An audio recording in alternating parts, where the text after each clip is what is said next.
Hello आज दोस्तों, B के एग्जाम में आप सभी का स्वागत है। हम आपके लिए लेके आ चुके हैं UPSI, UP police, UP PAT के लिए हिंदी प्रीवियस ईयर क्वेश्चन। तो इम्पोर्टेंट क्वेश्चन है, प्रैक्टिस करवाएंगे आपको। फटाफट चलते हैं, करते हैं रिवीजन। तो पहला क्वेश्चन है, शब्द किसे कहते हैं? एक या एक से अधिक ध्वनि के समूह को, एक या अनेक वर्णों से मिलकर बनी सार्थक ध्वनि को, ध्वनि की लघुत्तम इकाई को, या एक से अधिक वर्णों के समूह को। तो शब्द किसे कहते हैं? एक या अनेक वर्णों से मिलकर बने सार्थक ध्वनि को शब्द कहते हैं। नेक्स्ट क्वेश्चन, हिंदी भाषा का शब्द भंडार का मूल स्रोत है? संस्कृत, अंग्रेजी, उर्दू, नेपाली।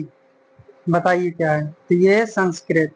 नेक्स्ट क्वेश्चन, सजावट शब्द में कौन सा प्रत्यय है? टा, वट, आवट, जावट। तो देखो सजावट तो क्या हो जाएगा? आवट। तो कैट नंबर। नेक्स्ट क्वेश्चन, निम्नलिखित में से अश्व का पर्यायवाची शब्द नहीं है? कारी, तुरंगबाजी है। तो बताइए अश्व, अश्व माने क्या होता है? ये आपको मालूम होना चाहिए। अश्व माने होता है घोड़ा। तो देखो यहाँ पे होता है करी, कारी नहीं, करी। करी नहीं है, करी होता है हाथी का। किसका होता है? हाथी का। अश्व, अश्व तुरंगबाजी है घोटक, घोटक सेंधो, घोटक सेंधो हरी। ठीक है, ये आपके और घोड़ा के होते हैं पर्यायवाची। नेक्स्ट क्वेश्चन, निम्नलिखित में से कपड़ा शब्द का पर्यायवाची नहीं है? अंबर, सदन, बसंत, चीर। बताइए क्या नहीं है? तो सदन, सदन इसका नहीं है। अब इसके देखो कपड़ा और बसन, पट, चीर, वस्त्र,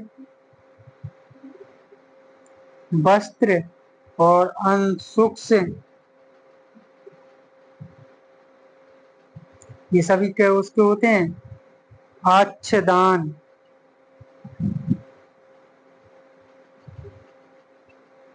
चलिए ये इतने किसके होते हैं? कपड़ा के। नेक्स्ट क्वेश्चन, निम्नलिखित में से कौन सा शब्द जंगल का विलोम है? गतिशील, स्थावर, जड़, चेतन।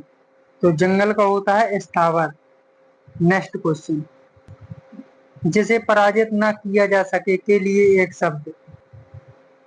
पराजित, अपराजय, अजात शत्रु, इनमें से कोई नहीं। तो बताइए इसका क्या आंसर हो जाएगा? जिसे पराजित न किया जा सके तो वो हो जाएगा अपराजय। नेक्स्ट क्वेश्चन, सर आंखों पर बैठना, बैठाना, इस मुहावरे का अर्थ है? जबरदस्ती का लगाव, बहुत सम्मान देना, बगावत करना, आस पास आकर बैठना। तो सराखों पर बैठाना, तो इसका वो होता है बहुत सम्मान देना। नेक्स्ट क्वेश्चन, चोर की दाढ़ी में तिनका, लोकोक्ति का अर्थ है? चोर की दाढ़ी में तिनका जरूर लग जाता है, चोर चोरी से बचने के लिए छिपता है, दोषी स्वयं डरता रहता है, चोर दाढ़ी को मुड़वा देता है। तो इसका सही आंसर क्या हो जाएगा?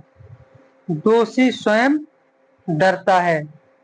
जैसे कोई चोरी कर लेता है तो उसके अंदर एक भय बना रहता है, तो वो स्वयं डरता है। नेक्स्ट क्वेश्चन, हम शब्द है संज्ञा, सर्वनाम, विशेषण, क्रिया। तो इसका होता है कौन सा? सर्वनाम। और देखिए सर्वनाम और भी होते हैं, जैसे हो गया हम, मेरा, मुझको, मेरा, मुझको, हमारी, ठीक है, आदि। ये सभी सर्वनाम होते हैं। सर्वनाम 11 प्रकार के होते हैं।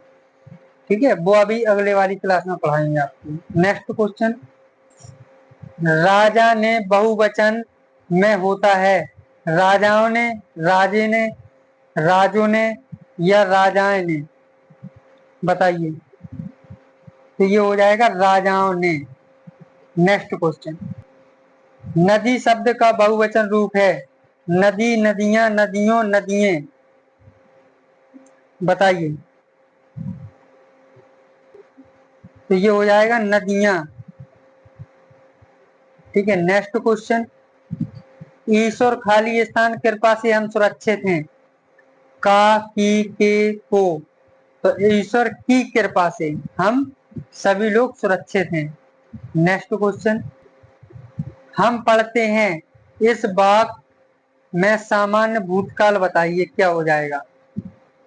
हम पढ़ा, हम पढ़े, हम पढ़ेंगे, हमने पढ़ा, बताइए इसका क्या होगा। तो इसका हो जाएगा हमने पढ़ा, सामान्य भूतकाल। नेक्स्ट क्वेश्चन, बिमला से दिन में नहीं सोया जाता, यह वाच्य में है। कर्ता और कर्मवाच्य दोनों, कर्तावाच्य, भाववाच्य, कर्मवाच्य। हमने बताया था जब नहीं आ जाता है तो वहां कौन सा होता है, भाववाच्य, मतलब बिल्कुल स्वतंत्र। कैसा होता है, बिल्कुल स्वतंत्र, तो ये हो गया भाववाच्य। नेक्स्ट क्वेश्चन, माँ बच्चे को दूध पिलाती है, इस वाक्य में कर्मवाच्य में लिखिए।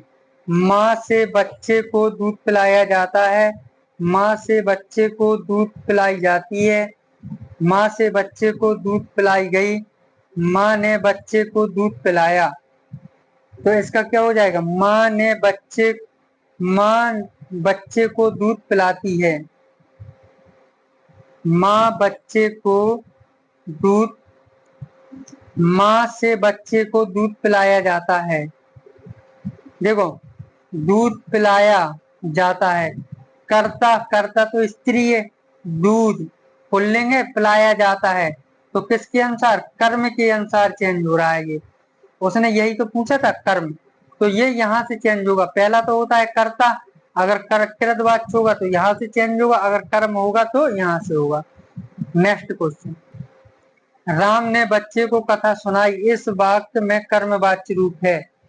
राम श्याम को कथा सुनाता है, राम श्याम को कथा सुनाएगा, राम श्याम को कथा सुनाता है, राम से श्याम को कथा सुनाई गई। तो राम से श्याम को कथा सुनाई गई। देखो, कृतवाच्य कर्ता के अनुसार चेंज होता है, और कर्मवाच्य कर्म के अनुसार चेंज होता है, और भाववाच्य बिल्कुल फ्री रहता है, जिसमें नहीं आ जाता है, तो क्या होता है, भाववाच्य। तो देखो, ये कर्मवाच्य, तो ये कहाँ, यहाँ से चेंज होगा। कथा सुनाई गई, ये स्त्रीलिंग है ना, तो यहाँ से कर्म से चेंज हुआ है, ये कर्मवाच्य कहलाएगा। नेक्स्ट क्वेश्चन, पीताम्बर में कौन सा समास है। पीला है जिसका अंबर,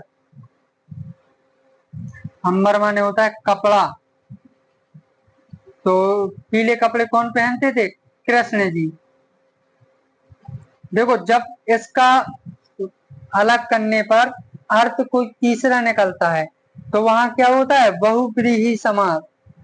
ठीक है, पीताम्बर, तो वो किसके बारे में बात कर रहे हैं, भगवान कृष्ण के बारे में, और जब ऐसे शब्द आ जाते हैं तो वहां बहुव्रीहि समास होता है। नेक्स्ट क्वेश्चन, देखो, नीलकंठ, नीला है कंठ, नीलाकंठ किसका था, शिव जी का। शिव जी ने क्या पिया था, विष, समुद्र मंथन के समय पे। तो ये इसमें भी कौन सा हो जाएगा, बहुव्रीहि, क्योंकि नीलकंठ, नीला है कंठ जिसका, आखिर शिव जी का नीला कंठ है, तो वो शिव जी के बारे में बात कर रहे हैं, तो इसमें क्या हो जाएगा, बहुव्रीहि समास। नेक्स्ट क्वेश्चन, शोक का स्थायी भाव क्या होगा। तो देखो, शोक का स्थायी भाव शांत, गरुण, रुद्र या वीर, तो इसका होगा करुण, मतलब रोना, उसी को कहते हैं ना शोक। शोक कब होता है, जब कोई रोता है, कोई किसी चीज से दुखी होके, तो उसे कहते हैं शोक। तो आज के लिए इतना ही। अगर आपको हमारी वीडियो अच्छी लगे तो प्लीज चैनल को सब्सक्राइब एंड वीडियो को लाइक कीजिए। ये क्लास पर डे 7 बजे चलती है, तो आप अपनी हिंदी अच्छी कीजिए, प्रैक्टिस कीजिए और खुश रहिए, मस्त रहिए। तो मिलते हैं नेक्स्ट वीडियो में, तब तक के लिए धन्यवाद।